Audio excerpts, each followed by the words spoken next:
Hello everyone, welcome to our YouTube channel.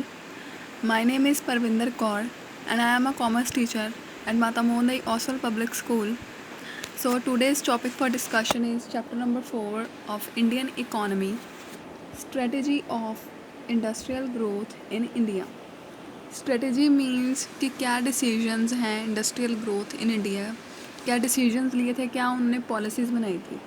तो strategy होती है जब हम किसी के साथ compete करते हैं तो हम क्या पॉलिसीज़ बनाते हैं, दैट इज़ नॉन एज. तो वो पॉलिसी स्ट्रेटजी में चेंज आउट हो जाती है. So here we discuss about it. Introduction. Industrial growth is highly important for any country. This is so because for a developing country like India, it is very important. So this is so because without industrial development, अगर industrial development ही नहीं होएगी, India can't achieve high level of economic development. That's why industrial growth has also been accorded strategic importance in 5-year plans. जैसे हमने 5-year plans वो strategy बनाई है, हमने plans बनाए हैं, तो उसी के बेसिस पे ही हमारी इंडस्ट्रियल ग्रोथ डिपेंड करती है. So in this context planning commission of India is of the view that industrial development plays a crucial means important role play करती है हमारी planning commission for the industrial development. Next is role of industrial development in Indian economy. Role या फिर importance क्या है industry की इन Indian economy में.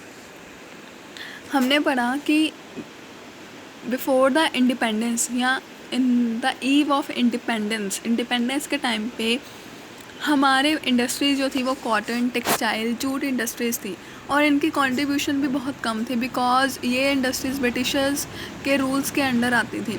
So that's why GDP जो हमारा रेट था वो बहुत ही लो था. लेकिन अब जब इंडस्ट्रीज़ को ग्रोथ किया गया तो उनकी कंट्रीब्यूशन कितनी हुई. So contribution in national income, industries जो हैं वो इम्पॉर्टेंट कंट्रीब्यूशन करते हैं in the GDP and in the national income of a country.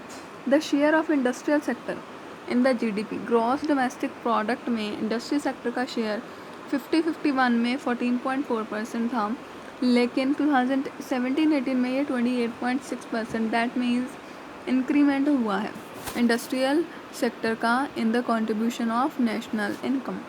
Second is employment generation.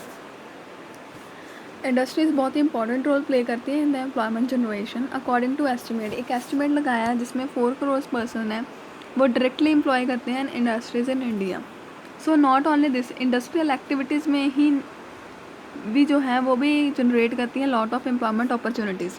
जैसे कोई कंपनी है हीरो साइकिल, वो मेनली बना रही है साइकिल प्रोडक्ट्स, तो ये मेन इंडस्ट्री है जो कि हाई लेवल इंडस्ट्री है. ये काम दे रही है small scale sectors, small scale industries, जैसे कि पैडल्स बन रहे हैं किसी जगह पे हैंडल बन रहे हैं, कहीं पे उनका टायर का पार्ट बन रहा है, कहीं पे चेन बन रही है. तो ऐसे ये सभी को ये एक्टिविटीज़ चल रही हैं उस इंडस्ट्रीज़ की, तो ये सभी को एम्प्लॉयमेंट प्रोवाइड करते हैं डायरेक्टली और इनडायरेक्टली.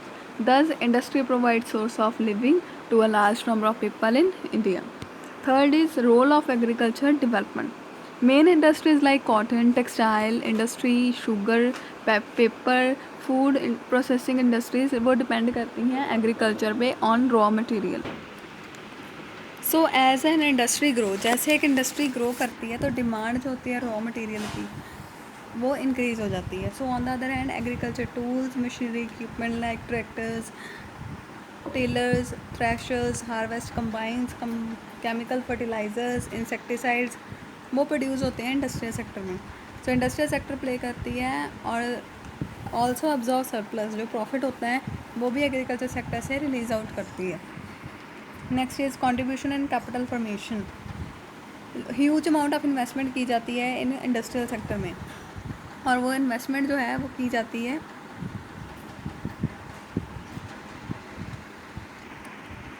तो जो इन्वेस्टमेंट की जाती है वो कैपिटल एसेट्स में की जाती है. Capital assets means the assets जिन पे इन्वेस्टमेंट एक बार की जाती है लेकिन उनसे बेनिफिट वो हमें ईयर बाय ईयर रिसीव होता है.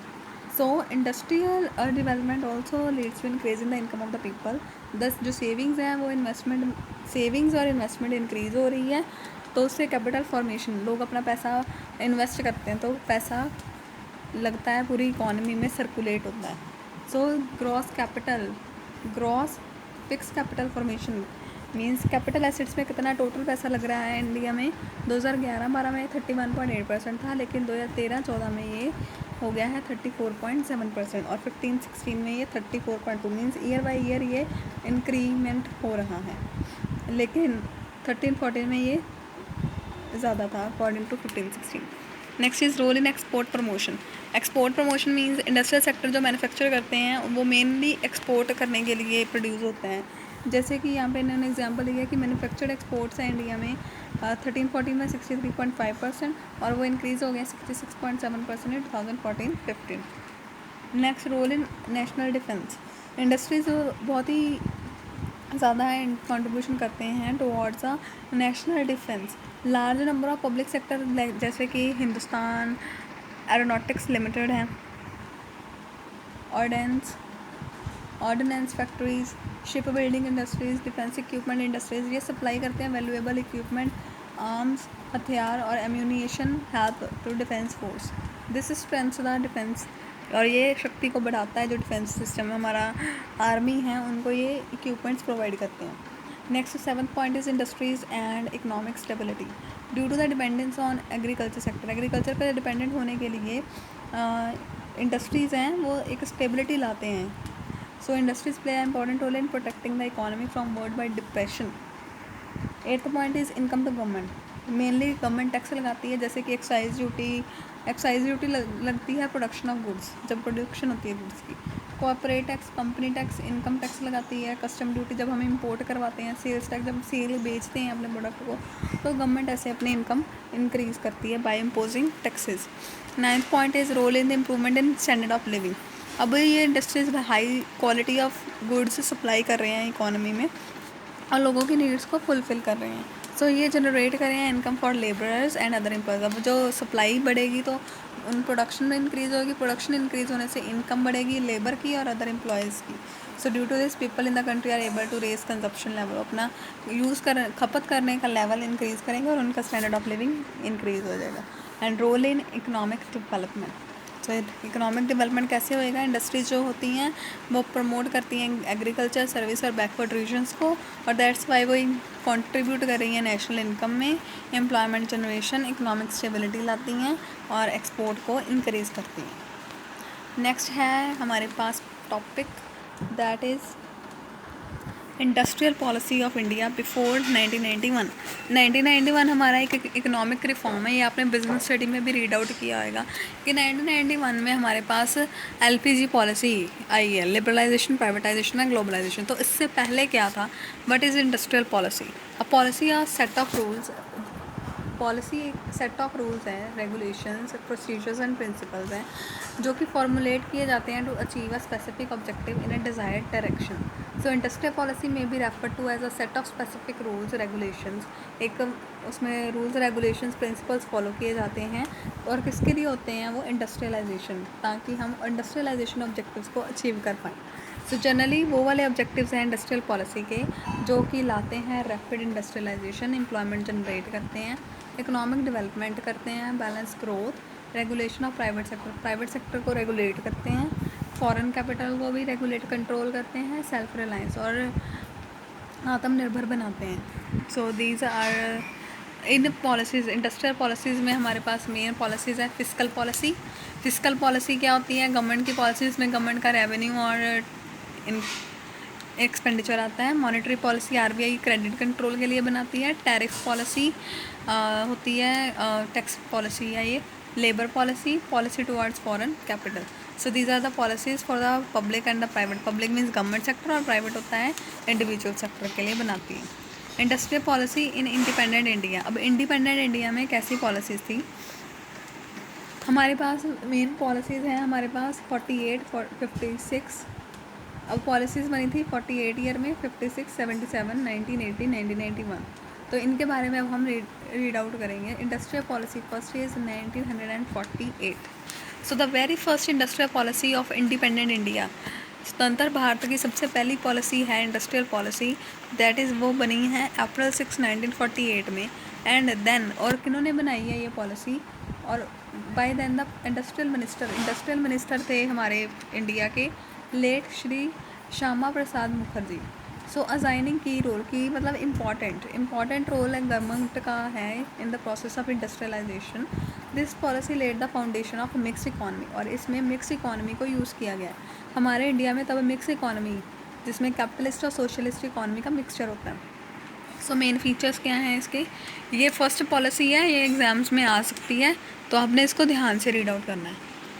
सो क्लासिफिकेशन दी हुई है आपको लार्ज स्केल, मेन फीचर्स है इसमें कि पहले हमने लार्ज स्केल इंडस्ट्रीज़ की क्लासिफिकेशन की और उनको 4 कैटेगरीज में इंडस्ट्रीज़ को बांटा। पब्लिक सेक्टर वो है जिनकी ऑनरशिप किनके पास है, पब्लिक सेक्टर गवर्नमेंट के पास है, और उनमें 3 इंडस्ट्रीज़ को रिजर्व रखा गया। वो 3 इंडस्ट्रीज़ हैं arm and ammunition, atomic energy and Railways. इनकी ऑनरशिप पब्लिक गवर्नमेंट के पास है। नेक्स्ट पब्लिक कम प्राइवेट सेक्टर, जिसमें पब्लिक और प्राइवेट दोनों की ऑनरशिप होएगी, तो वो हैं कोल, आयरन एंड स्टील। 7 इंडस्ट्रीज़ हैं, ये लर्न करना है आपने। एयरक्राफ्ट मैन्युफैक्चरिंग, और ये आप लर्न करोगे कौन कौन सी इंडस्ट्रीज़ हैं। Mineral oil, manufacturing of telephones and telephone cables, wireless operators. Next is controlled private sector, वो वाली इंडस्ट्री जिनकी ऑनरशिप प्राइवेट सेक्टर के पास है, वो 18 इंडस्ट्रीज़ हैं, और वह हैं cotton, heavy machine tool, sugar, cement, ये industries. Private and cooperative sector में क्या आते हैं, all the industries not included in, अब ये 3 सेक्टर में जो नहीं इंक्लूड होती वो इन सेक्टर्स में आएंगी। नेक्स्ट इंपॉर्टेंस टू कॉटेज होते हैं लघु और स्मॉल स्केल, मतलब छोटे पैमाने की जो इंडस्ट्रीज़ हैं उनको मेन इंपॉर्टेंस दी गई, उनको प्रमोट किया गया। Strict tariff policy, tax policy है जो वो स्ट्रिक्ट बनाई गई। Conscious approach to our foreign capital अगर हमने इन्वेस्ट करना है या उन्होंने इन्वेस्ट करना है हमारे इंडिया में, तो उस पर कॉन्शियसनेस दिखाई गई। पीसफुल इंडस्ट्रियल रिलेशंस पीसफुल बनाने के लिए लेबर और उनके जो मालिक ऑनर्स हैं उनमें एक बैलेंस बनाया गया, और ये भी देखा गया कि लेबर को एक्सप्लॉयटेशन ना किया जाए, उनको फेयर वेजेस मिले, उनको सोशल सिक्योरिटी मिले, पार्टिसिपेशन उनकी करवाई जाए मैनेजमेंट सिस्टम में। Next is development of infrastructure है जो वो डेवलप किया गया।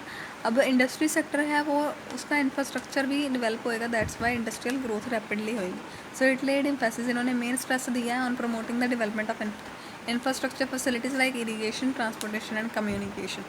So this is about first plan.